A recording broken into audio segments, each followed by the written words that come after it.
Chapter 5 Turning Inwards.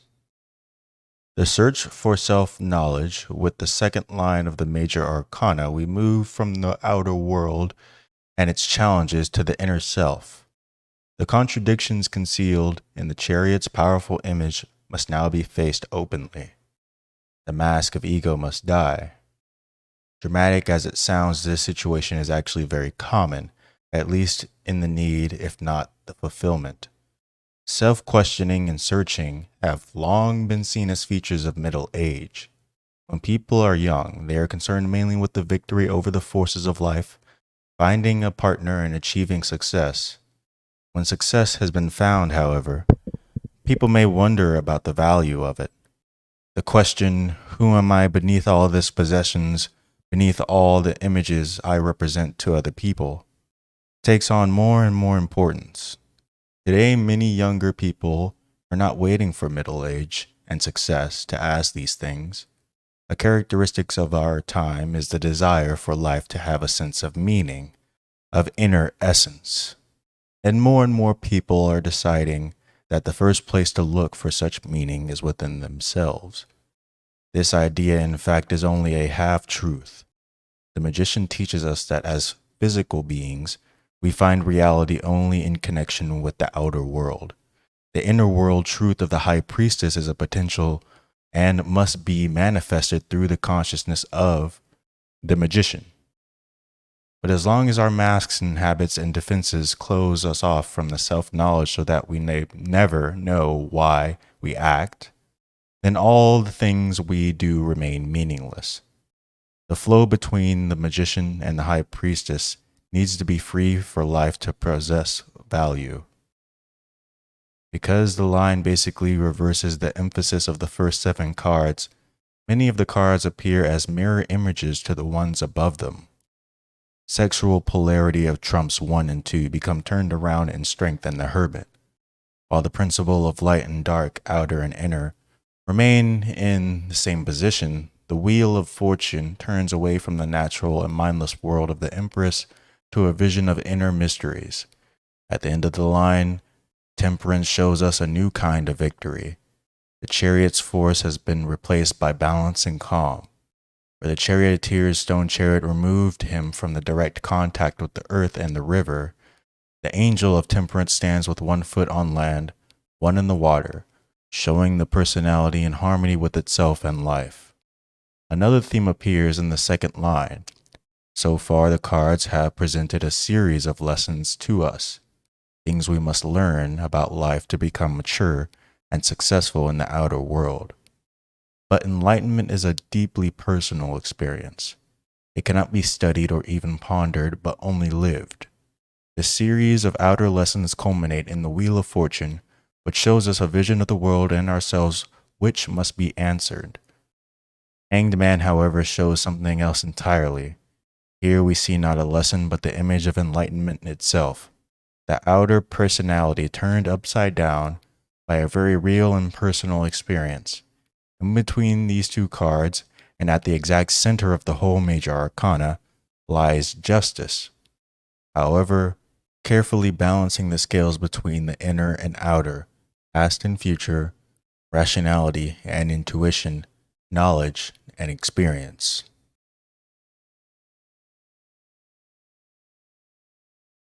Strength. Waite's change of the lovers was the most obvious of his tarot alterations. His switch of strength with justice remains the most controversial. He himself gives no real reason for the change. For reasons which satisfy myself, this card has been interchanged with that of justice, which is usually numbered 8. As the variations carries nothing which will signify to the reader, there is no cause for explanation. The reasons are certainly more than personal. Not only Waite, but Paul Foster Case and Aleister Crowley placed strength as 8, as justice 11. Probably they all followed the order of the Golden Dawn, whose secret tarot decks also switched the 2 cards. This connection to a secret order suggests the idea of initiation. Now, the Golden Dawn, of course, did not originate the practice of the initiation, though it claimed to receive its specific rituals directly from spirit instructors. Initiation goes back thousands of years, and is seen all over the world, from Egyptian temples to the Australian desert. It represents a special means of psychological transformation, the very subject of the tarot's middle line. By referring justice and the cards around it to this ancient idea, we gain a wider understanding of the tarot as an experience. It is worth considering the implications of the old arrangement of trumps. The image of justice suggests weighing your life in the balance. The second line takes us away from the outer achievements of the first and into the self. Thus, justice in the first position would mean an assessment of what your life has meant to you, followed by a decision to search inward for greater meaning. Obviously, this fits very nicely, but if justice comes first, then all these things occur rationally. The assessment arises as a conscious reaction to dissatisfaction. How much more powerful this assessment appears when it arises from within, forced on us by the powerful visions of the Wheel of Fortune. The double-edged sword of justice implies action, a response to the knowledge gained in the assessment. The idea of response leads directly to the Hanged Man. If justice came first, then the Hermit would follow. As a seeker of wisdom, the Hermit would also represent a valid response to justice. But again, if we allow that wisdom to come before justice, then the Hanged Man shows a response from deep inside. Now consider strength in both places. The picture shows a woman taming a lion. Briefly, the image suggests that the energy of the unconscious released and calmed, tamed by the direction of conscious understanding. Such an idea would easily belong in the middle position. We would then describe the card as the central test of the whole line.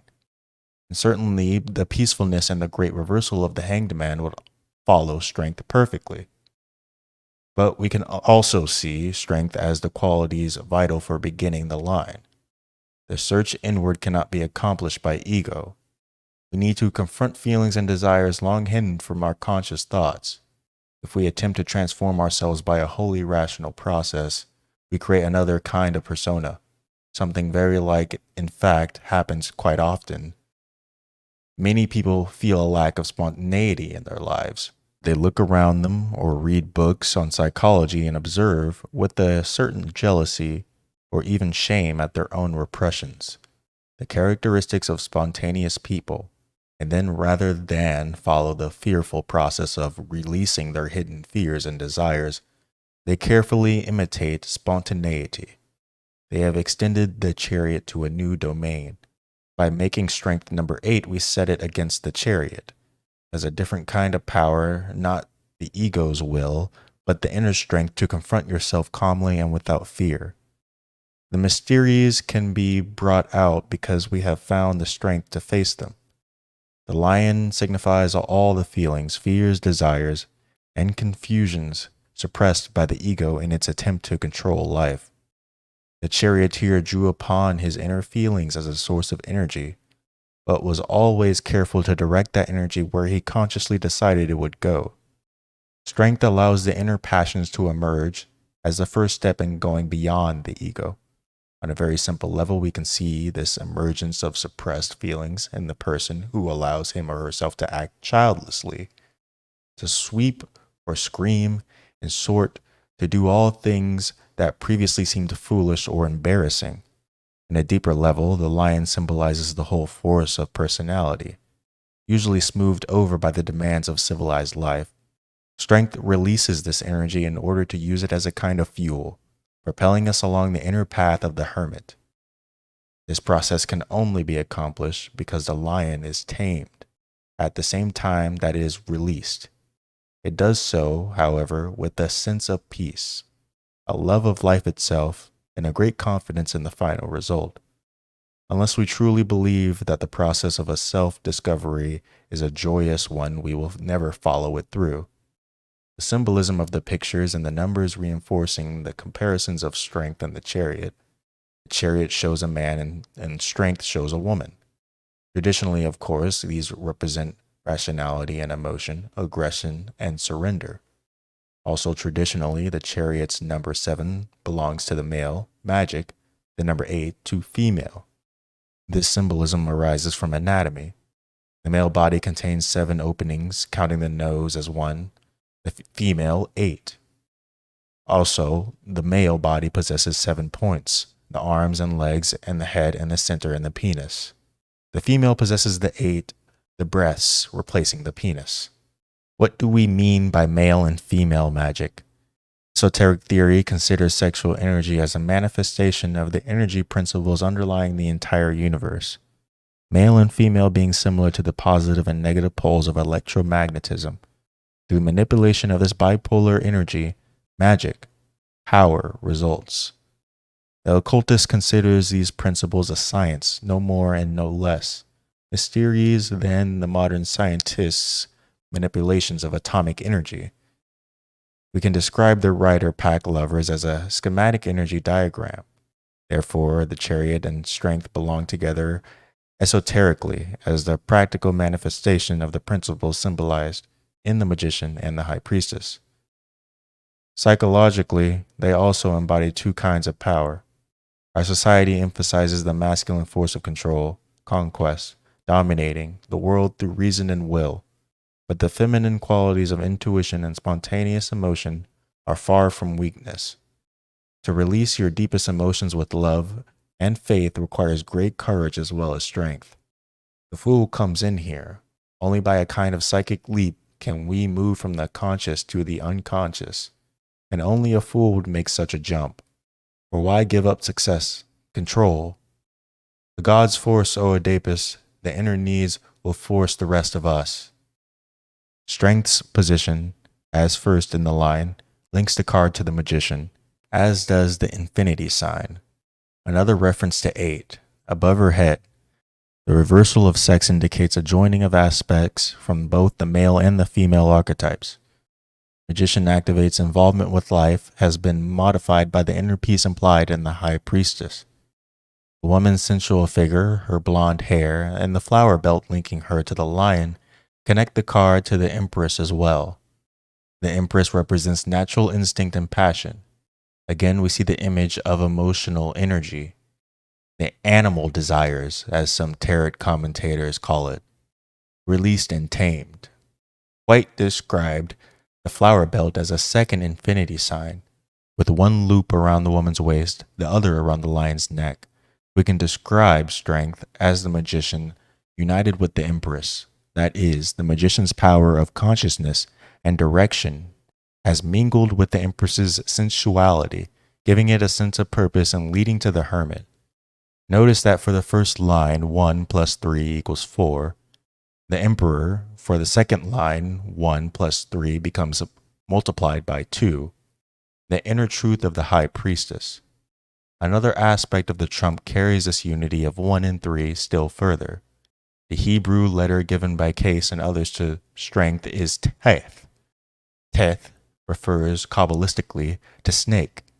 By the Hebrew for snake also means magic.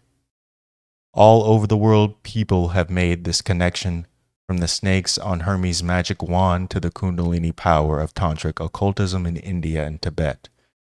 And the snake in Kundalini and elsewhere stands for sexuality. The tarot, as we know from the serpent twined around the tree of life, behind the woman on the flowers, considers sexuality to be a force towards enlightenment. If esoterically, strength stands for the actual practice of sexual magic, psychologically, it refers again to releasing that energy bound up in our strongest feelings. When we compare strength with the devil, we will see that the release here is actually a partial one. The lion is controlled and directed rather than allowed to take the self wherever it wants to go. In alchemy, the lion stands for gold, the sun, and sulfur. Sulfur is a lower element in gold, and alchemy the highest. The process by which sulfur becomes gold is precisely the process of transformation from lower self. And the design of Temperance, the last card of the line, with its liquid poured from one cup to another, depicts the alchemical goal of blending opposites into a new and more meaningful existence. Those who find life a matter of strict control and see the unconscious as a moral sewer of repressions, as Jung characterized the narrow Freudian view, and find the passions a torment, We'll see the lion as natural forces which the rational mind must overcome. Some older tarot decks, including the Visconti, showed Heracles killing the Nemean lion, the passions conquered by reason. But the lion also stood for Christ, the radiant power of God. Those who allow the unconscious energy within themselves to emerge, guiding it with love and a faith in life, will discover that the energy is not a destructive beast, but the same spirit force drawn down through the lightning rod of the magician. In readings, the card of strength indicates the ability to face life, and particularly some difficult problem or time of change. With hope and eagerness, it shows a person's strength from within, experiencing life passionately yet peacefully, without being controlled or carried away by those passions. The card represents the finding of the strength to begin or continue some difficult project, despite fear and emotional strain. If strength appears in connection with the chariot, it can signify an alternative to force and willpower, especially, of course, if the chariot is reversed. The two cards can also symbolize complementary sides, the best configuration being strength in the position of the inner self, and the chariot in the position of the outer, the vertical and horizontal lines of a cross. Then we see a person who acts powerfully, but with a sense of calm. Strength reversed indicates, first of all, weakness. The courage to face life fails and the person feels overwhelmed and pessimistic. It signifies also a torment from within. The bestial side of the lion breaks away from the unity of spirit and sensuality. The passions become the enemy, threatening to destroy the conscious personality and the life it has built up for itself.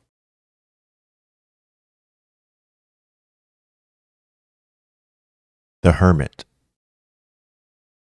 Like the six-pointed star within the hermit's lantern, the idea of the hermit goes in two directions, one inner and one outer. Primarily, the card means a withdrawal from the outer world for the purpose of activating the unconscious mind.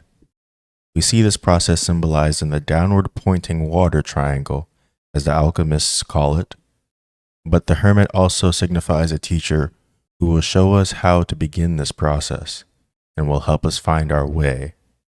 The upward pointing fire triangle symbolizes this special guide, who might be an occult teacher, a therapist, our own dreams, or even a spirit guide evoked from within the self. The image of the hermit occupied a special place in the medieval imagination, living in the woods or the desert, totally withdrawn from all the normal concerns of humanity.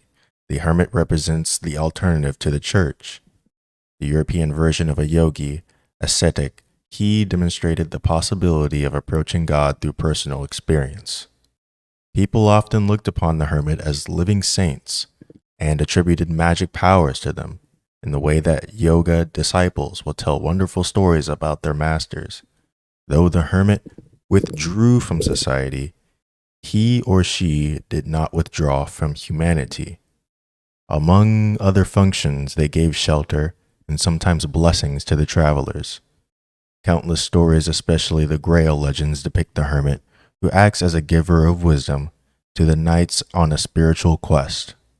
Again, we see the hermit's double image, example and guide. The hermit's image has persisted long after the special practice has died away. The transcendental philosopher Ralph Waldo Emerson traveled days through remote Scotland to find the cabin of Thomas Carlyle. Emerson's friend, Henry David Thoreau, himself lived in a cabin at Walder Pond to find a sense of himself and of nature. He then wrote about it as an example to others. Nietzsche's Dus sprach Zarathustra enshrined the hermit's image. The book begins with Zarathustra's return after achieving personal transformation, and today countless people have given themselves to Eastern gurus in the hope that these hermit-like teachers can transform their lives. For those who cannot find an actual guide to the psyche will often provide one. Jung and his followers have described their patients many dreams of wise old men guiding them on mysterious journeys into the psyche. In many cases, dream analysis discovered that the dream guide actually stood for the therapist. The unconscious can recognize a hermit teacher before the conscious mind can. The great 13th century Kabbalist Abraham Abelfe described 3 levels of Kabbalah. The first was doctrine, that which can be learned from texts. The second came from the direct guidance given by a personal teacher, while the third, the most developed, was the direct experience of ecstatic union with God. These 3 levels connect very directly to the Tarot, not only in the 3 lines, but in 3 specific trumps, which together form an isosceles triangle. The first level we see in the Hierophant, the third directly below the Hierophant. 1 level removed appears in the joyous child of card 19, the Sun. The second level, however, comes not in the card between them, the Hanged Man, but on the other end of the pattern. As the second card in the second line, the Hermit, doctrine and mystery both come as the end of a process. Doctrine because you first must arrange in your life before you can approach the study of a special way. Kabbalists often restricted certain important texts to people over 35. And ecstasy because you first must pass the archetypal confrontation with darkness and mystery. A guide, however, appears at the very start of the journey, after the traveler has found the strength to begin. As an emblem of personal development rather than a guide, the hermit signifies the idea that only by withdrawing from the outer world can we awaken the inner self. Those who see the tarot in 2 halves with the wheel of fortune as the midpoint view the hermit as the period of contemplation before the wheel of life turns towards its second half. When we view the tarot in lines of 7, we see that this withdrawal and the vision of the wheel itself are steps towards a greater goal. We see the hermit on a cold, lonely peak. He has left the world of the senses to enter the mind. This image of the mind as stark and chill conveys only a partial truth, or rather, an illusion. The mind is rich with symbols, with joy, with the light and love of the spirit. But before we can apprehend these things, we must first experience the mind as a silent alternative to the noisy world of the senses. For shamans, the barren peak is often a direct reality. In places as far apart as Siberia and the American Southwest shaman candidates will go alone into the wilderness to see the spirit guides who will teach them how to heal. The hermit signifies a transformation through the techniques of meditation or psychic discipline or analysis. We allow the hidden parts of the psyche to begin to speak to us. Later, we will experience a sense of rebirth. First, an angel, the eternal part of the self beyond the ego. Then later, more deeply felt as a free child riding forth from the garden of past experience. For now, the path belongs to the image of the wise old man alone, supported, warmed by his stiff gray cloak of contemplation. The symbol of the lantern returns us to the hermit as guide and teacher. He holds the light out to us, indicating his willingness to lead us and our ability to find the way if we will only use the strength we have to follow. In some decks, the hermit conceals his lantern under his cloak, and then it symbolizes the light of the unconscious hidden under the cloak of the conscious mind. By making it visible yet within a lantern, the rider pack indicates that we release the light through a definite process of self-awareness, and that this process is available to anyone.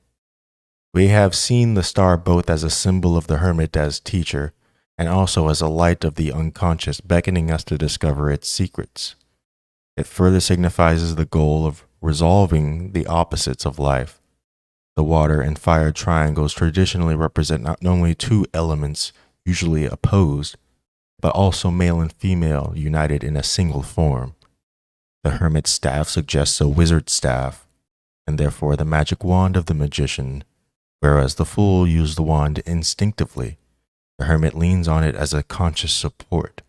It therefore symbolizes the teaching which helps open the inner awareness. Directly below the high priestess, the hermit relates to her principle of withdrawal, indicating again that we must in some sense leave the outer world if we wish to work on ourselves. As with strength, the second line reverses the sexual archetype. The rule symbolizes here teaches us that a deliberate mental effort based on specific teachings and techniques takes us beyond the locked up intuition of the high priestess's close temple. The waters of that temple are not fully released. The veil remains in place until the lightning of the tower below the hermit tears it apart. Under the influence of Trump 9, however, the unconscious speaks to us from behind the veil through symbols, dreams, and visions. The distinction between male-female symbology and the reality of individual people leads us to some important realization about archetypes. We tend to see hermits and teachers as wise old men, even in our dreams, because our 2,000 years of old patriarchy has so impressed this image in our minds. In earlier times, the guides were most often women, as representatives of the great goddess, and even in our age, such women as Madame Blavatsky have served this ancient function. The fact that our dreams often choose wise old men demonstrates the very important fact that the unconscious too draws its material from the cultural background of the individual dreamer. Many people view archetypes as rigid, fixed images shared by all people at all times. Rather, archetypes are tendencies for the mind to form certain kinds of images, such as that of a guide, and the specific form an image takes will depend very much on a person's cultural background and experience. Medieval Grail initiations and Australian desert rites follow the same archetypal pattern. It underlines them like a grid. Yet the outer form of that pattern varies immensely. The divinatory meanings for the hermit derive from both its aspects. On the one hand, it symbolizes a withdrawal from the outer concerns. The person may physically remove himself, but this is not really necessary. What matters is the inner transfer of attention from getting and spending, as Wordsworth called our worldly activities, to a person's inner needs. It therefore requires an emotional withdrawal from other people and from activities once thought to be all important. The card carries within it a sense of deliberate purpose, of withdrawing to work on self-development. In connection with this sense of purpose and with the picture of an old man, the card symbolizes maturity and a knowledge of what really matters in a person's life. The card can also signify assistance from a definite guide, sometimes, as indicated above, a psychic guide from within, but more often a real person who will help you in your self-discoveries. Sometimes we do not ourselves recognize that such a guide exists for us. If the hermit appears in a tarot card, it may be wise to look carefully at the people around you. If you are involved in helping others find understanding, then the hermit can symbolize you in your role as a guide and teacher. When we reverse the card, we corrupt the idea of withdrawal. In the same way that the high priestess reverse can mean a fear of life, the hermit reverse can indicate a fear of other people. If we withdraw from society as a retreat, then the fact of withdrawal becomes more and more dominant, leading to phobias and paranoia. As with other trumps, the negative and positive aspects of the hermit depend on the context. The hermit reverse can sometimes simply mean that at this moment the person needs to become involved with other people. Because the card, when in the right way, suggests maturity, the hermit reverse can sometimes indicate a Peter Pan attitude to life. The person hangs on to basically meaningless activities or else imitates childlike enthusiasm, like the imitation of spontaneity, as a way of avoiding the responsibilities of doing something with his or her life. I first encountered this interpretation for the hermit reversed in a reading given by a man in New York to a friend of mine. I have since found it useful in many situations. Interestingly, I found that I met the man through another friend who looked on the reader as a personal guide in her spiritual development.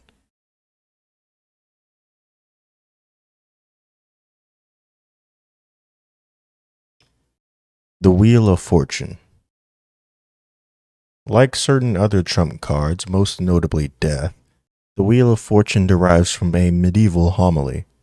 The church considered pride the greatest of sins, for in pride you set yourself before Christ.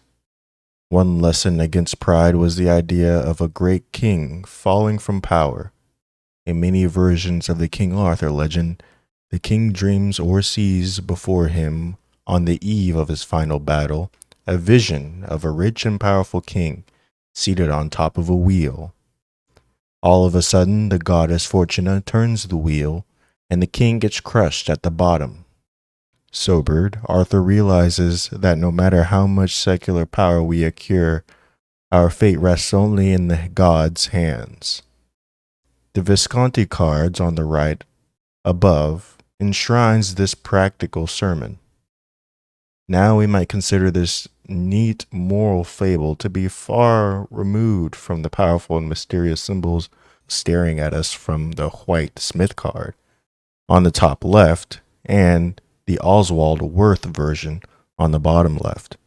But Fortuna and her shining hoop have a curious history. For all of us, the medieval image derives from a much earlier time when Fortuna represented the great goddess, and the crushed king was a real event. Every year at midwinter, the priestesses sacrificed the king. By imitating the death of the year, they humbled themselves to the goddess's power. And by choosing a new king, they subtly suggested to her that she might once more create spring out of winter, an event by no means automatic to people who did not believe in natural laws such as gravity. Thus, the wheel originally symbolized both the mystery of nature and human ability to take part in that mystery through a ritual sacrifice. Notice that the card comes directly below the Empress, the emblem of the Great Mother herself. By the Middle Ages, the wheel has lost its original meaning. This did not mean that it had lost its power to suggest the mystery of life. In Thomas Mallory's version of King Arthur, we find the suggestion that the wheel symbolizes the random turning of luck. Why do some people get rich and others poor? Why would a powerful king fall and a formerly weak one to rise? Who or what controls the turning of the wheel's life? Mallory suggests that luck, seemingly meaningless ups and downs, is in reality fate. That is, the destiny God has chosen for each individual based on reasons only God can understand. Because we cannot understand these reasons, we say that the events of people's lives arise out of luck. But it all belongs to God's plan. With the Wheel of Fortune, therefore, we come to the great question of how and why anything happens at all in the universe. What makes the sun shine? Burning elements, yes, indeed.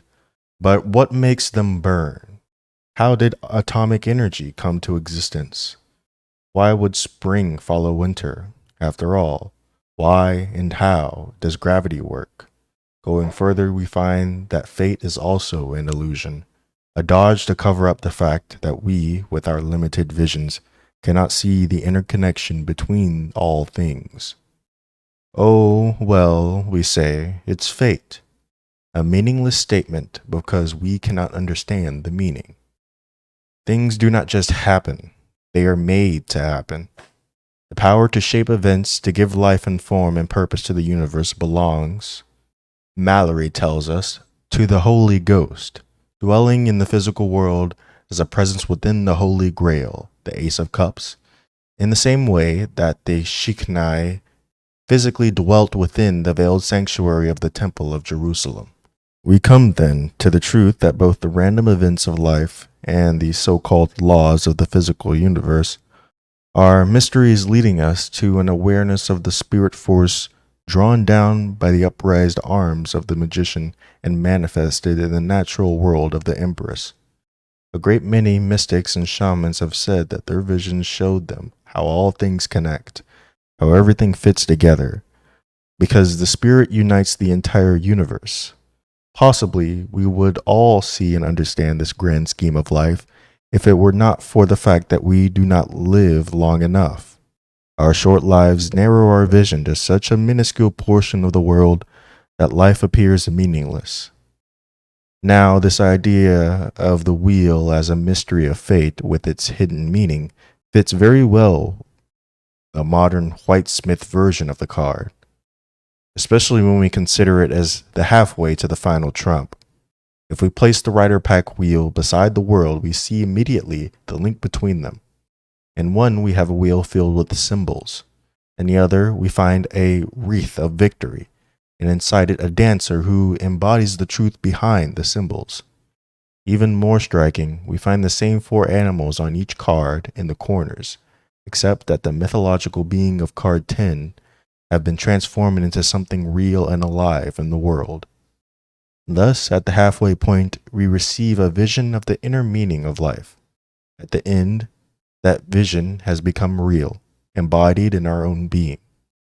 In India, the king also lost his life each year to the goddess. When the patriarchal Aryans ended this practice, the image of the turning wheel of the year became an even more powerful symbol of a new religion. The ever-turning wheel of life came to signify the laws of karma, leading you to reincarnate in one body after another. Now, karma is, in a way, simply another explanation for the mystery of fate.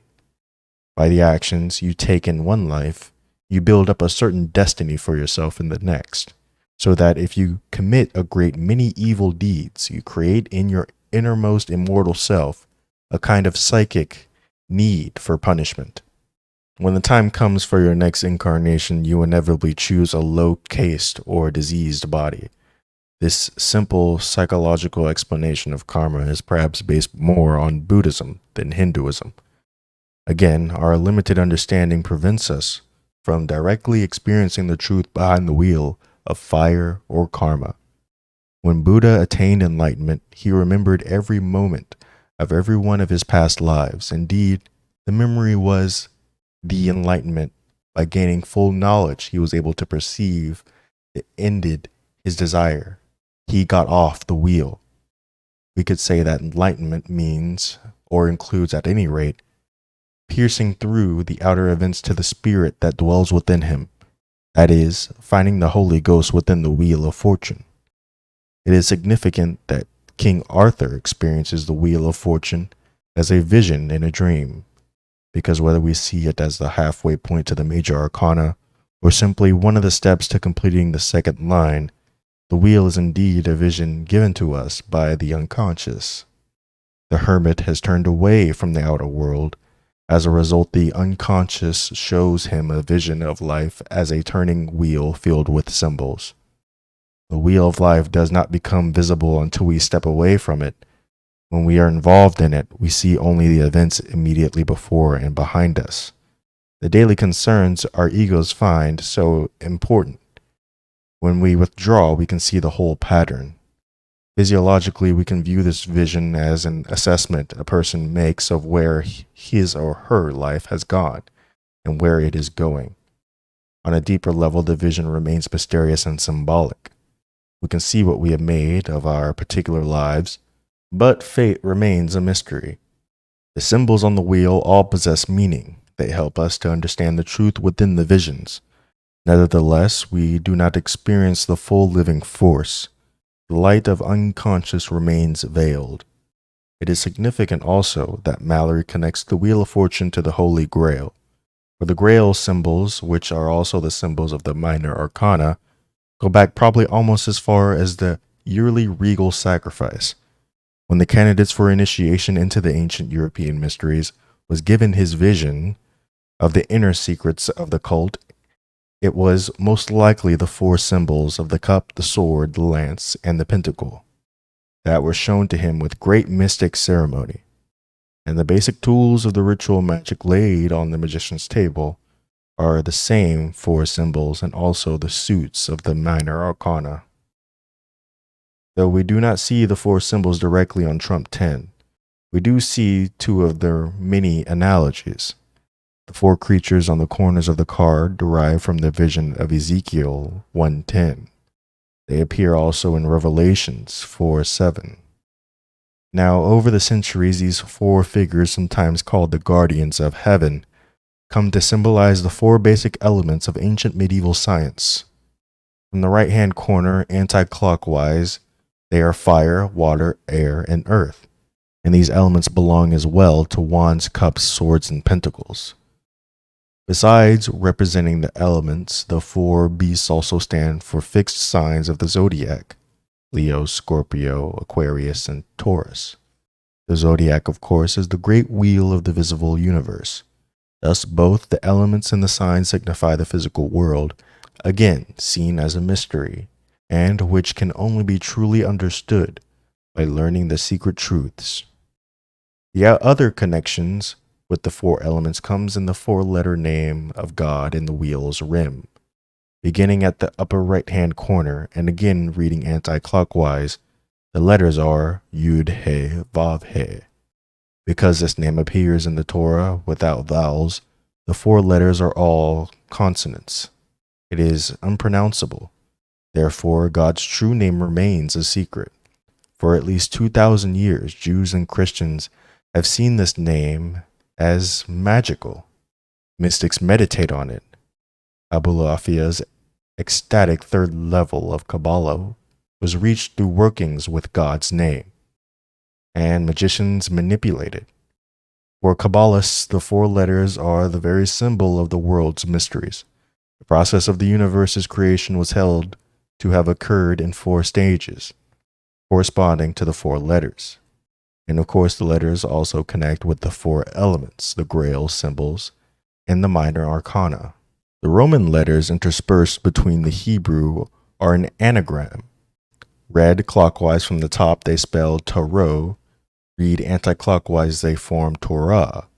Remember the high priestess's scroll. We can also find the words rota, Latin for wheel, and orat, Latin for speaks, and Ator, an Egyptian goddess, also spelled Hathor. Paul Foster Case, following MacGregor Mathers, founder of the Golden Dawn, has formed the sentence Rota Taro Orat Torah Ator. This translates as, the wheel of Torah speaks the law of Ator. Case calls this the law of letters, since Ator becomes best known in Egypt as a goddess of the dead. It is actually the law of eternal life concealed in the natural world. Though the body dies, the soul continues. Case also points out that the Hebrew numbers values of the letters of the tarot added up to 691, and that this added to 26, the number value for the four letters name of God, called tetragrammaton, makes 697. Those digits add up to 22. The number of letters in the Hebrew alphabet and of the trumps in the major arcana. And of course, 22 returns us to 4. The 4 symbols on the spokes are alchemical. From the top, read in a clockwise direction. They are mercury, sulfur, water, and salt, and refer to the alchemical goal of line 2, that is, transformation. Water is the symbol for dissolution, that is, dissolving the ego to release the true self that has become immersed in habits, fears, and defenses. We will see just what this means when we consider death and temperance. The idea of death and rebirth is also symbolized in the creatures adorned the wheel. The snake represents Set, the Egyptian god of evil and legendary bringer of death into the universe.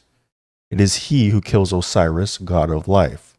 It is very likely that this legend, like the wheel itself, originated in the practice in prehistory of killing the god king, especially when we consider that Set was once a hero god himself, and that the snake was sacred to the goddess who would have received the sacrifice. The snake follows the wheel down, the jackal-headed man going up in Anubis' guide to the dead souls and therefore giver of new life. Now, according to some legends, Anubis is Set's son, and so we see that only death can bring new life, and when we fear death, we are seeing only a partial truth. Psychologically, only the death of the outer self can release the life's inner energy within.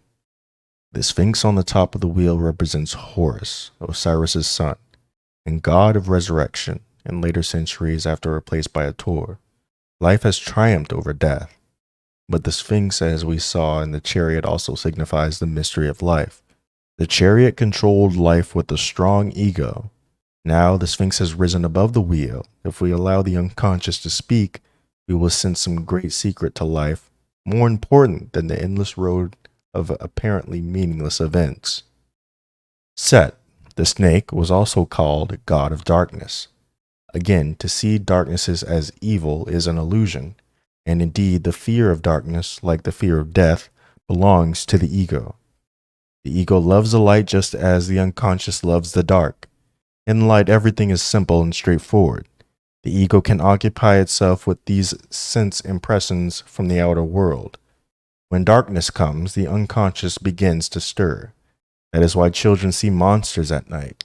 One reason we make the outer self so strong is so we will not face the demons every time the lights go out. Those, however, who wish to go beyond the chariot must face those terrors. Snakes and water, darkness and disillusion are all symbols of death. That is, death of the body and death of the ego. But life exists before and after the individual personality, which of course is only a bubble on the surface of our lives. Life is powerful, chaotic, surging with energy. Give away to it, and Horus, the god of resurrection, will bring new life out of the chaos. The wheel turns up as well as down. The Worth version of the Wheel of Fortune proclaims this idea even more strongly. The wheel rests on a boat in water. Disillusion, chaos, emerge as the essential reality underlying the physical universe. All the forms of existence, the great variety of things and events, are simply momentary creations out of the powerful energy that fills the cosmos. In Hindu myth, Shiva periodically destroys the entire universe when the outer forms, like the ego, have grown weary and dull by releasing the basic energy form with the universe originally emerged. The number 10 suggests 0. The fool is nothing and has no personality, but the fool, like the number 0, is also everything. Because he feels directly that energy of life, the sea surging beneath the boat, on the rider pack wheel of fortune, the center of the wheel bears no symbol. When we come to still the center of the existence without the ego or fear, all the outer forms vanish. We can understand things intuitively, but to really experience it, we must allow ourselves to descend into the dark sea, to let the personality die, dissolve, and give way to the new life emerging out of the darkness. In divinatory readings, the Wheel of Fortune signifies some change in the circumstances of a person's life. The person would likely not understand what has caused this change. There might be no direct reason that anyone can see, and in fact, the person is likely not to be responsible in any normal sense of the word. A large corporation buys the company a man works for, and he becomes redundant. A love affair ends not because the people have made any mistakes in their treatment of each other, but simply because life continues. The wheel turns. The important thing about change is the reaction. Do we accept the new situation and adopt it? Do we use it as an opportunity and find some meaning and value in it? If the wheel appears the right way up and signifies adoption. In its strongest sense, it can indicate the ability to pierce through the mystery of events to find a greater understanding of life. The end of a love affair, despite its pain, can give greater self-knowledge. Reverse, the card signifies a struggle against events usually doomed because the change has happened, and life will always win against the personality that tries to oppose it. If the person concerned, however, has always reacted passively to whatever life has done to him or her, when the wheel reverse can signify a more important change than simply a new set of circumstances. It can open the way to a new awareness of responsibility for your own life.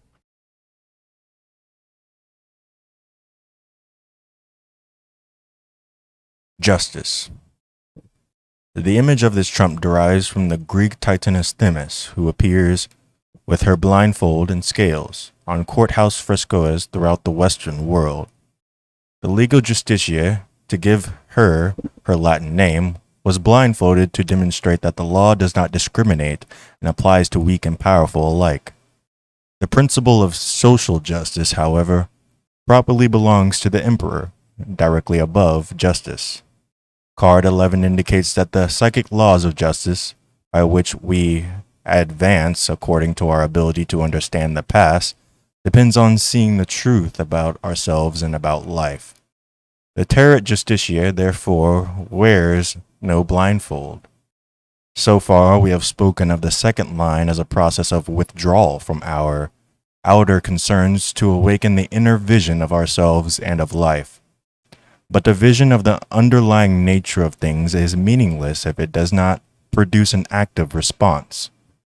We must always act, the magician principle, on the wisdom received from the inner self, the high priestess principle, not just the perfectly balanced scales, but all the images on the card point to an equilibrium between understanding and action. The figure, a woman, appears androgynous. Though she sits firmly on her stone bench, she looks poised to stand. One foot points outward from her robe, the other remains hidden. The sword, an emblem of action, points straight upward, indicating both resolve and the idea that wisdom is like a sword piercing through the illusion of events to find the inner meaning. Two-edged, the sword signifies choice. Life requires us to make decisions. At the same time, each decision, once made, cannot be revoked. It becomes part of us. We are formed by the actions we have taken in the past. We form our future selves by the action we take now. The scales also represent the perfect balance of past and future. Past and future balance not in time, but in the clear sight of justice staring out at you from the exact center of the major arcana. Throughout the first half of the major arcana, when a person involves himself in the outer world, he suffers from the illusion that he is living life on the active principle. This is because we confuse things with action. As we turn inward, we assume we turn away from action, and indeed the process of line, too, cannot be accomplished without a pause in our outer lives, or at least a shift in attention. But real action, as opposed to pointless movement, always brings meaning and value to our lives. Such actions comes out of understanding. Otherwise, we remain rudely passive. Machines being pushed from one event to the next with no understanding of what causes us to do the things we do. The true purpose of line 2 is not to abandon the active principle, but to awaken it. The imagery of Trump 11 combines the magician and the high priestess more completely than ever before. First of all, the digits of number 11 add up to 2, but the number also signifies a higher version of 1, as well as a lesser version of 21. The woman seated before two pillars with a veil between them suggests the high priestess, but her red robe and her posture, one arm up, one arm down, implies the magician. True action arises from self-knowledge.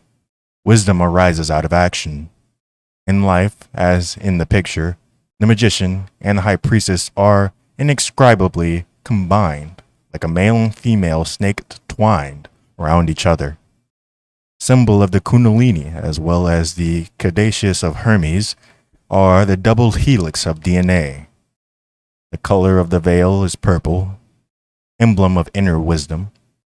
Background, crown, hair, and scales are all yellow, signifying mental force. Wisdom does not arise spontaneously. We must think about our lives as we wish to understand them. But all our thinking goes nowhere unless it develops out of a clear vision of the truth. On the microcosmic level of personal psychology, the Wheel of Fortune represents a vision of a person's life. The events, who you are, what you're made of yourself, justice indicates an understanding of that vision. The way to understand lies in responsibility, as long as we believe that our past lives just happened, that we do not bring our own selves into existence through everything we do, then the past remains a mystery and the future an endless turning wheel, empty of meaning. But when we accept that every event in our lives has helped to form our characters and that in the future we will continue to create ourselves through our actions, then the sword of wisdom cuts through the mystery. Further, by accepting responsibility for ourselves, we paradoxically free ourselves from the past.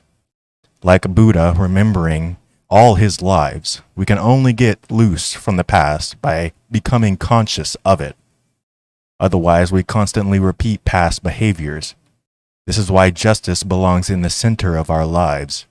The ego may be only a persona, a kind of mask, but that mask can control us as long as we will not admit having forged it ourselves. The idea of responsibility for our own life does not imply any sort of invisible control over the outer world. It does not mean, for instance, that if an earthquake destroys your house, you have somehow willed this to happen, for whatever hidden reasons of your own. Understanding includes accepting the limitations of your physical existence. The universe is vast and strange, and no individual can control what happens to it. Nor does responsibility imply anything moral. It simply means that, like it or not, whatever you do, whatever your experience, contributes to the development of your personality. Life demands that you respond to every event, not a moral requirement, just a fact of existence. And yet all our instincts, psychology, and religion, as well as the testimony of mystics, tell us that life contains something more, an inner core independent of that outer self thrown from one existence to another. The second line shows that outer personality dying and the inner core, the angel of temperance, being allowed to emerge. Before such a release can happen, we must accept justice of our lives. What we are, we have made ourselves. Our age sees this process of awareness as primarily psychological, best exemplified in the difficult process of psychoanalysis. Other ages have externalized the process of transformation in the dramatic rituals of initiation. All initiations follow the same pattern. Having gathered his or her courage to become a neophyte, the candidate first receives instruction in the teaching of the cult or mystery. During this time, steps are taken through meditation, ritual, and drugs to open the channels to the unconscious and make the person receptive. These first stages are symbolized in strength and the hermit. Then, in a great atmosphere of mystery and drama, the candidate is shown a vision of the cult's secret mysteries. They are kept secret partly to protect them from unbelievers, but even more to make them effective when revealed. In the Grail cults, this vision was a dramatic process of the Grail and its attendant symbols. Carried by women weeping for a wounded king, we see an analog of this vision in the Wheel of Fortune. And now comes the crucial moment. The candidate must make a response. If he or she simply stands there passively waiting for the next events, then the initiation cannot continue. In the Grail cults, the necessary response was most likely a question, either what is the meaning of these things, or more subtly, whom does the Grail serve? By asking this question, the candidate gives the cult a chance to answer, that is, to continue the initiation through the ritual death and rebirth. More important, he or she shows a recognition of being part of the process, responsible for its proper outcome. This is more difficult than it sounds. The ritual symbolizes the life, death, and rebirth of nature, as well as the body dying to release the eternal soul. Speak at such awesome event, and remember the initiate believes in his or her gods and goddesses in a way impossible for most of us today, required a courage at least as great as that needed to accept the truths revealed, psychological analysis, and awakening. In our time, the emphasis on individualism leads us to think only of personal death and rebirth. The great initiations, on the other hand, serve not only to transform the particular person, but also linked him or her to the wider mysteries of the universe. Following this lead, we can see another reason why justice belongs in the center of the major arcana. We have spoken of the world as a great interplay of opposites, a constantly turning wheel of light and dark, life and death. We have also said that at the center of the wheel is a stationary point around which the opposites endlessly resolve. The balanced scales of justice gains suggests that stationary point. When we find the center of our lives, everything comes into balance. When all the opposites, including the past and future, come into balance, we are able to free within ourselves. Many people wonder what the tarot or the I Ching or astrology tell us about free will. If the cards can predict what we will do, does that mean free will does not really exist? The question arises from a misunderstanding of free will itself. We think of it as something simple and independent of the past. At any moment we think we are free to do whatever we want, while our supposedly free choices are governed by our past actions. If we do not understand ourselves, how can we expect to make a free choice? Only by seeing and accepting the past can we free ourselves from it. A person may ask the cards about some situation. The cards very directly outline the consequences of some decisions, say, whether or not to go ahead with a love affair or to start some new project. Let us say that the cards indicate disaster, and that the person really can see the likelihood of what the cards predict. Now the person might say, well, this is likely, but my free will allows me to change the situation. So he or she goes ahead, and the situation turns out exactly as the cards predicted. The person has not really used free will at all. Rather, the idea of free will has served as an excuse for ignoring what he or she recognizes as a valid projection. This is not a hypothetical situation. It happens again and again with tarot readings. It is not enough just to foresee a likely outcome for us to change or prevent that event. We must understand why it is coming, and we must work on the cases and causes within ourselves for these things we do and the ways we react. Free will certainly exists. We just do not know how to use it. The most important thing we can learn from the tarot readings is just how little we exercise our freedom. In tarot readings, one should always pay very careful attention to the card of justice. Its appearance indicates, first of all, that events have worked out in the way they were meant to work out. That is, what is happening to you comes from situations and decisions in the past. You have what you deserve. Secondly, it indicates a need and a possibility for seeing the truth of this outcome. The card signifies absolute honesty. At the same time, it shows the possibility that your actions in the future can be changed by a lesson learned in the present situation. We cannot become honest with ourselves without extending that honesty to our dealings with other people. In this sense, the card carries the obvious meaning of justice, honesty, fairness, correct actions, and of course, in legal and other matters, a just decision, though not necessarily the decision a person might prefer. Reversed, the card indicates dishonesty with yourself and others.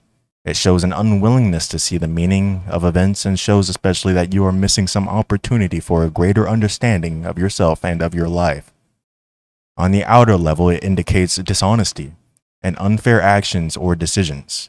Sometimes it is others who are unfair to us. The reversed meaning can refer also to unjust legal decisions or to bad treatment from someone. On the other hand, we must not allow the suggestions of unfairness to act as an excuse for denying our own responsibility for what happens to us. Justice reversed sometimes reflects the attitude, it is unfair. Look how everybody treats me, and on and on. Whether the right way up or reversed, the clear eyes of justice sends us on an overwhelming message. In the words of Immersion, nothing can save you but yourself.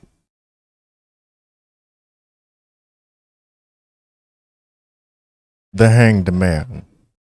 After the crisis of seeing what you have made of your life comes the peace of acceptance. After justice, the Hanged Man, artists, writers, and psychologists have all felt drawn to this card. With its hints of great truths in a simple design, we have already referred to the occult tradition behind the upside-down posture and crossing legs. In discussing strength, we said that the occultists seek to release the energy of the desire and transform it into spiritual energy. Many occultists, particularly the alchemists, have believed that one very direct way to do this is literally to stand on your head. so that gravity will pull down the energy from the genitals to the brain. Of course, only the most naive and optimistic alchemists would have experienced such a thing to literally happen. They may have believed that trace elements found in genital fluid will seep down and affect the brain. More to the point, the several of physical posture serves as a very direct symbol of the reversal of attitude and experience that comes through the spiritual awakening. Where everyone else is frenzied, you will know peace. Where other people believe themselves to be free, but are actually pushed from one thing to another by forces they do not understand, you will achieve true freedom by understanding and embracing those forces. The hanged man hangs on a tree shaped like the letter T. Now, this is the bottom half of the Ankh, Egyptian symbol of life, and is sometimes called a Tau cross. According to Case, the Ankh in Egypt stood for the Hebrew letter Tau, which is the letter belonging to the world. Thus, the hanged man lies halfway to the world. We see this as well in the fact that 12 is 21 backwards, and if you turn the hanged man upside down, making the man himself right side up, you will have almost the same figure as the world dancer.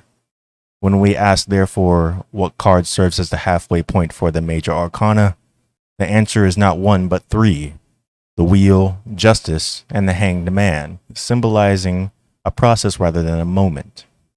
Notice that while the dancer extends her arms with their magic wands, the hanged man keeps his arms crossed behind his back. Remember also that he is upside down. At this stage, a deep spiritual awareness can only be maintained by withdrawing from society.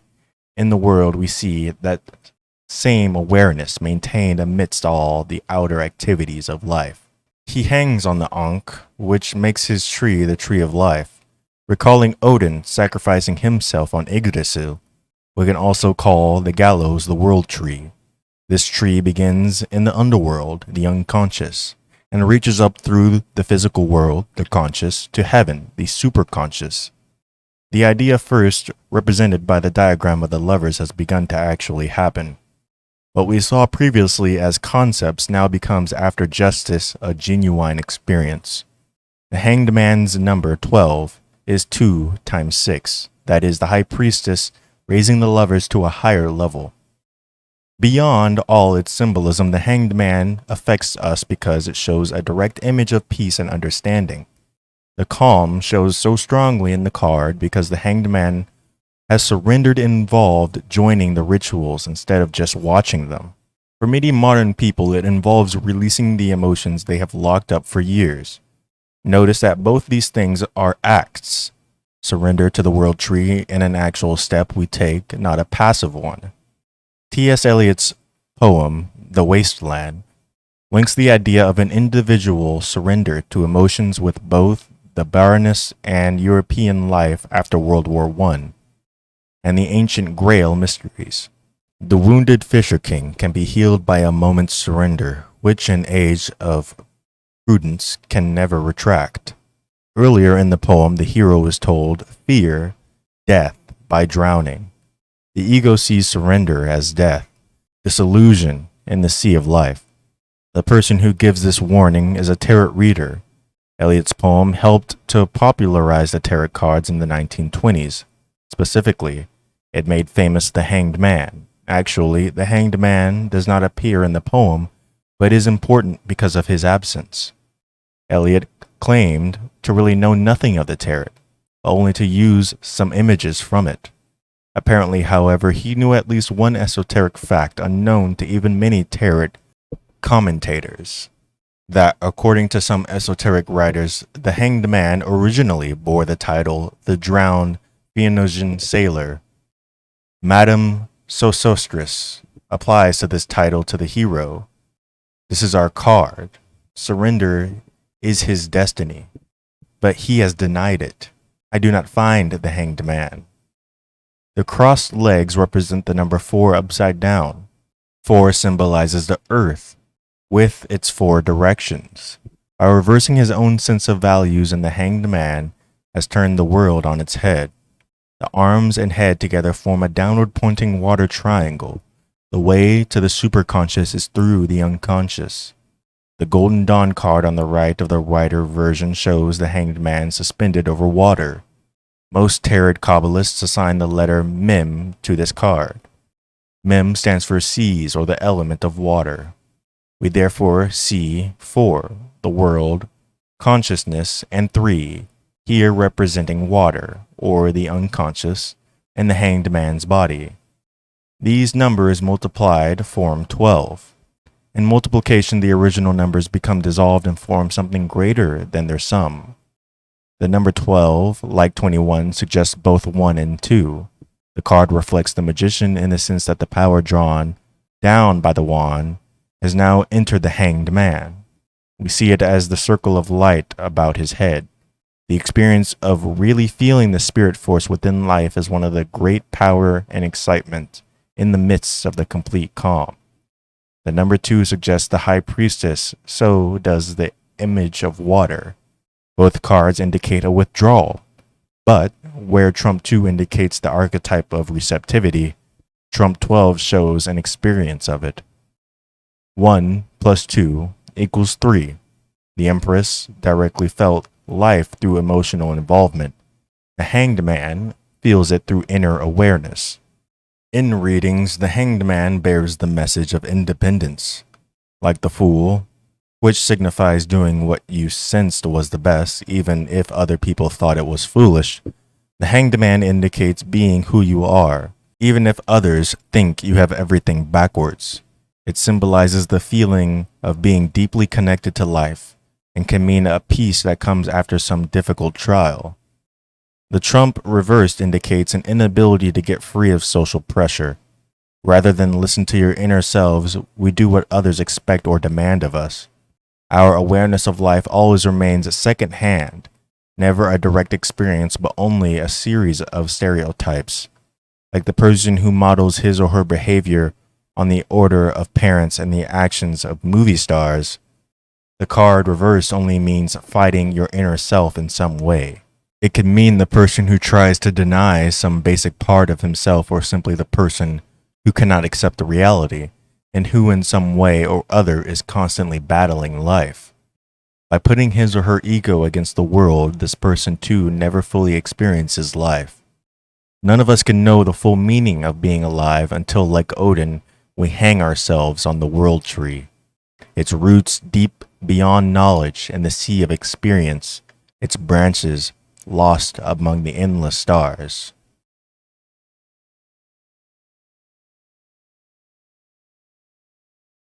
Death. As much as the lovers directly above death, author White's design for Trump 13 departs from the standard tarot imagery. The picture on the right above comes from the esoteric Golden Dawn tarot, but even so illustrates the older, essentially social message of death. Death strikes everyone, kings and commoners alike. This basic democracy of death was a favorite theme of medieval sermons. As an idea, it goes back at least far as the Jewish practice of burying everyone in the same style, a white shroud and a plain pine box, so that in death rich become level with the poor. As we might guess, the great power of death leads us beyond democracy to both philosophical and psychological meanings. Death, like life, is eternal and always present. Individual forms are always dying while others come into existence. Without death to clear away the old, nothing new could find a place in the new world. Many science fiction novels have shown the tyrannical society that would result if the world's leaders did not die. The liberation of Spain after the death of Franco aptly demonstrates this death's importance. When we die, our flesh decays, leaving only the skeleton. That too eventually passes, but it lasts long enough to at least hint at eternity. Therefore, the skeleton in the Golden Dawn card implies that eternity triumphs over transitory. Now, the skeleton has an occult meaning as well. All over the world, training for shamans includes methods of seeing one's own skeleton using drugs, meditation, even scalping the skin off the face. By freeing the bone from the flesh, shamans connect themselves to eternity. Because people fear death, they seek reasons and value in it. The Christian religion teaches us that death liberates our souls from the sinful flesh so that we may join God in a greater life to come. Carl Jung has written of the value of believing in an afterlife. Without it, death may seem too monstrous to accept. Other people have pointed out that death joins us to nature. The consciousness that isolates us from the world will be obliterated. Though the body will decay, that only means that it is feeding other creatures. Each death brings new life. Many people find the notion of themselves being eaten horrible to contemplate. The modern practice of embalming and painting corpses so that they look alive, and then of burying them in sealed metal caskets, derives from the desire to maintain the body's separateness from the nature even in death. The fact is, since we will not know what happens to our bodies once the spirit has left them, what we really fear is the destruction of the personality. It is the ego that sees itself as a separate form of life. Because it is only a mask, the ego does not wish to die. It wishes to make itself superior to the universe. If we accept death, we will be able to live more fully. The ego never wants to release energy. It tries to hoard it against the fear of death. As a result, new energy cannot get in. We see this very graphically in people's breathing when they panic. They try to gulp air in without letting out any out. As a result, become short of breath. In sex, too, the ego hoards energy. It fights climax and surrender because at this moment the ego partially dissolves. In Elizabethan England, sexual intercourse was often called dying, and death in the tarot comes below the lovers. Because the ego resists the very idea of death and therefore keeps us from enjoying life, we must sometimes take extreme steps to get past it. The initiation rites always led up to a simulated death and rebirth. The initiate is led to believe that he or she is actually about to die. Everything is done to make this death as real as possible so that the ego will be tricked and in fact experience that dreaded disillusion. Then, when the initiate is reborn, he or she experiences a new maturity and a new freedom of energy. In recent years, many people have experienced something very like these rites through using psychedelic drugs. They believe they are dying and they feel themselves reborn. However, without the preparation symbolized in the hanged man, the experience can often be deeply disturbing. Contrary to what many people believe, the card of death does not actually refer to transformation. Rather, it shows us the precise moment at which we give up the old masks and allow the transformation to take place. Perhaps we can understand this better if we continue the tarot's parallel in psychotherapy. By force of will, strength, the person, with the help of the therapist's guide, the hermit, allows knowledge to emerge of who he or she really is and what habits or fears he or she wishes to shed, the wheel of injustice. Then this knowledge brings calm and a desire to change the hanged man. But then a fear sets in. If I give up my behavior, the person thinks, maybe there will be nothing left. I will die. We live under the ego's control for so many years, we come to believe that nothing else exists. The mask is all we know. Often people will stay stuck in therapy for years because they fear release. The nothingness of the fool terrifies them. People who have been fat for years often experience a similar fear if they try to diet. I have always been fat, they think. I am a fat person. If I get skinny, I will not exist anymore. The fact is, this is true. The I that was a fat person will no longer exist, but something else will emerge. The white image for Trump 13 increases the psychological meaning of the card. The four people demonstrate different approaches to change. The king, struck down, shows the rigid ego. If life comes at us with enough power, the ego may collapse. Insanity can result from an inability to adjust to extreme changes. The priest stands and faces death directly. He can do so because his stiff robes and hat protect him and support him.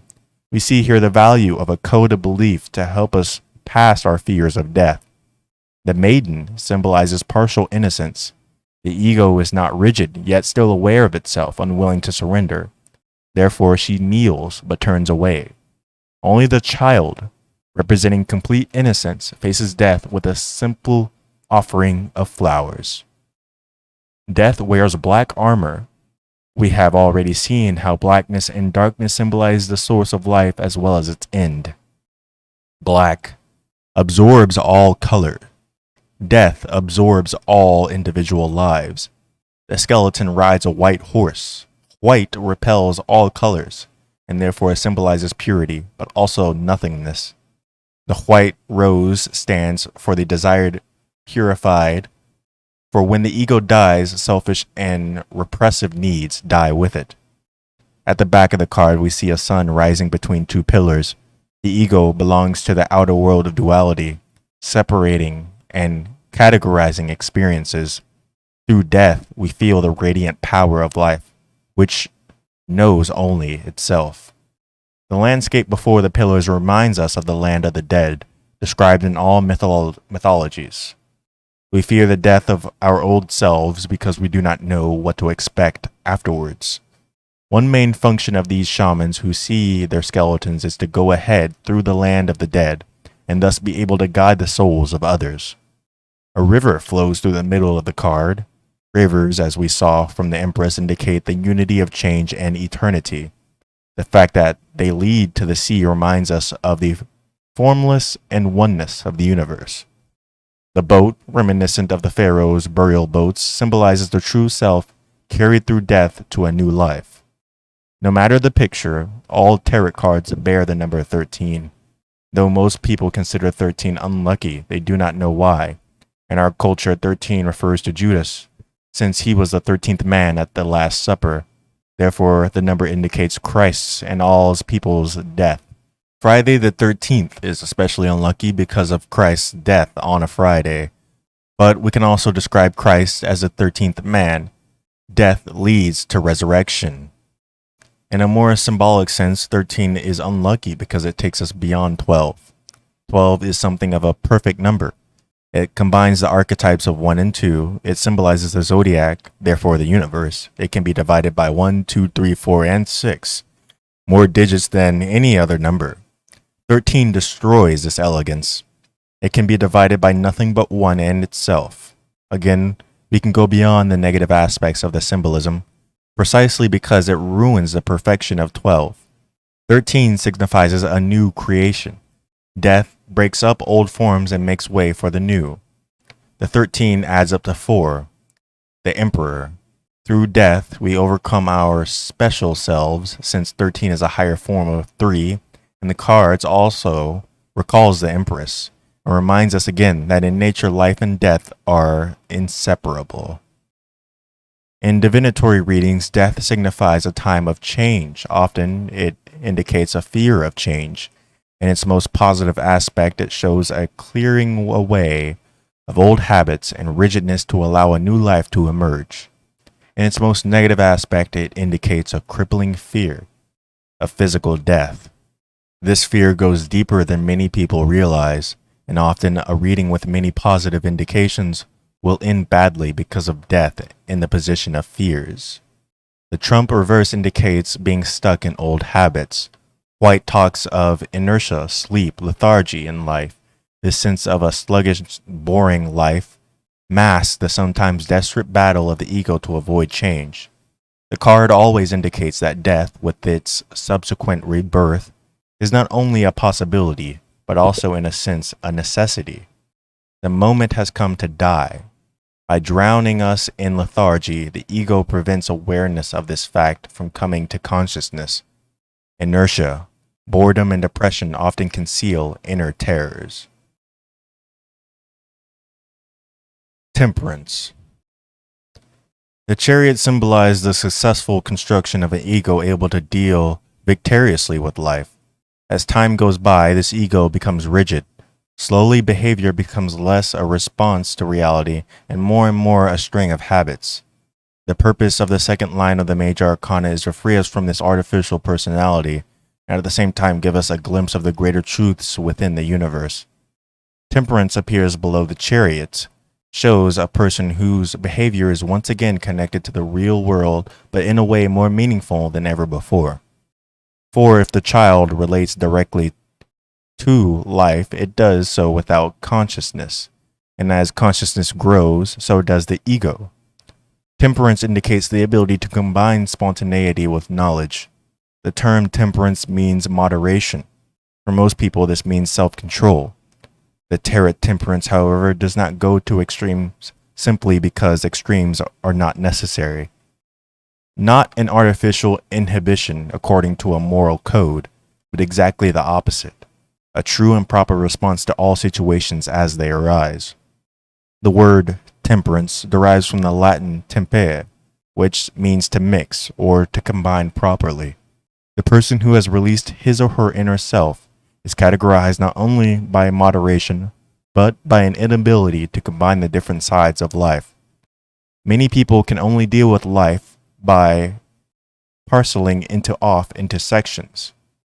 They create one personality for business, another for their private lives. Both are false. They consider certain moments and situations to be serious and others to be fun, and are careful never to smile at a serious subject. The people they love are often not the people whom they find sexually attractive. All these separations derive from the inability to take life as it comes, moment by moment. Temperance combines the elements of life. In reality, it combines the elements of the personality so that the person and the outer world will flow together naturally. The trump displays signs of combination all through the picture. When we look at Whitesmith's image on the left, we see first of all the water being poured from one cup to another, the elements of life flowing together. Notice that the lower cup is not directly below the upper so that the picture shows a physical impossibility. To other people, the temperate person's ability to handle all life's problems with joy appears magical. The Rider Pack Temperance represents both cups as magical. In the Worth picture on the right, the upper one is silver, indicating a flow from the moon, that is, the unconscious to the sun, consciousness. The second line began with a withdrawal from the world to find the inner self. The time has now come to return to the normal activities of life. The road especially signifies return. We have gone down into the self and now we are making our way back to involvement with the outer world, enriched. Notice that the two pillars of the earlier cards have become two mountains. Abstract ideas are becoming reality. Temperance is a card of behavior, not concepts. The angel stands with one foot on land, one foot in water.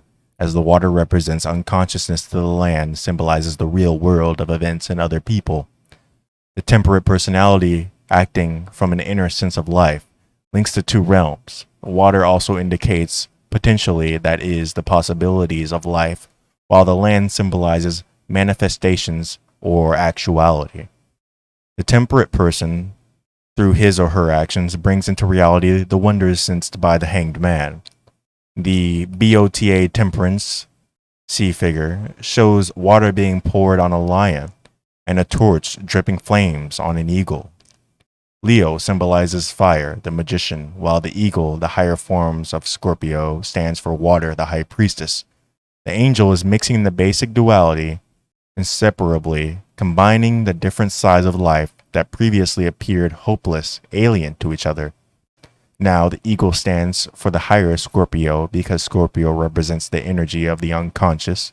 As the lower form, the scorpion, this energy shows itself primarily as sexuality, the animal desires of the undeveloped personality. When the energy has been transformed by channeling it through awareness, it becomes the eagle of spirituality. Strength showed this energy brought out in the form of the lion. In the BOTA Temperance, we see the process complete, and the eagle and the lion combined. The angel resembles the Greek goddess Iris, whose sign was the rainbow. A rainbow appears on the BOTA card, and Iris flowers on the Rider Pack version. Rainbows appear as a sign of peace after a storm, which reminds us that temperance shows us the personality released by the fearful expressions and experiences of death. The rainbow comes from water yet shines as light across the sky, an emblem of the inner self, which once seemed dark, chaotic, fearful, brought out, and joy is transformed into the promise of a new life. In Jewish and Christian traditions, the rainbow is a sign of renewal after the flood.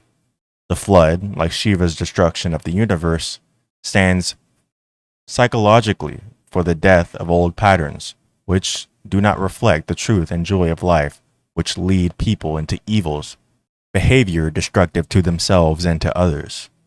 As Zeus's messenger, Iris traveled to the underworld to fill her golden cup with water from the river Styx.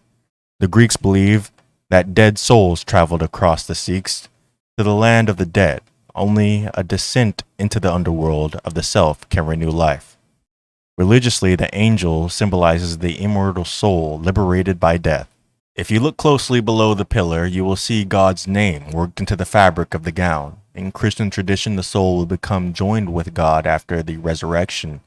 The triangle within the square indicates that the spirit rises from within the material body. Psychologically, the angel indicates the energy of life, which emerges after the ego's death. The triangle now shows that this energy works within the square of ordinary activities. We do not need to perform miracles to sense our connection with the immortal universe. We need only to be ourselves. Remember that the tetragrammaton appears on the wheel as a mystery of fate. Here, the name has become part of us. We become masters of our fate when we learn to deal with life as it comes and not according to routines and habits. The divinatory meanings, like the card's ideas, begin with moderation, balance in all things, and taking the middle path. The card means right action, doing the correct thing in whatever situation arises. Very often, this means doing nothing.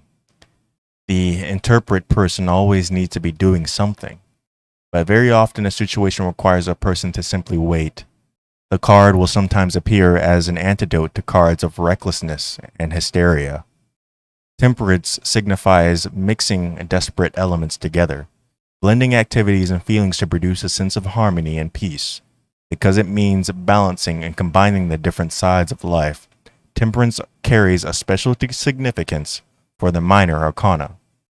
If a reading shows a person split between, say, wands and cups, actively and passivity, or cups and pentacles, fantasy and reality, then temperance, moderation, and acting from an inner self and sense of life can give a clue to bringing these things together. Like the Fool reversed, temperance upside down indicates a wildness going to extremes. In temperance, this is because the person lacks the inner awareness to know what is appropriate to a situation. The Trump reversed can act as a warning that you have allowed your life to become fragmented and that you are sliding from the extreme to another. It can, in fact, indicate failure in the great task of letting old habits and fears die away into the past. On a simple level, the reverse temperance tells us to calm down and avoid extremes. It's in its deepest sense, it sends us back to a strength to begin that long, sometimes painful, sometimes frightening, but always essential, joyous process of death and rebirth.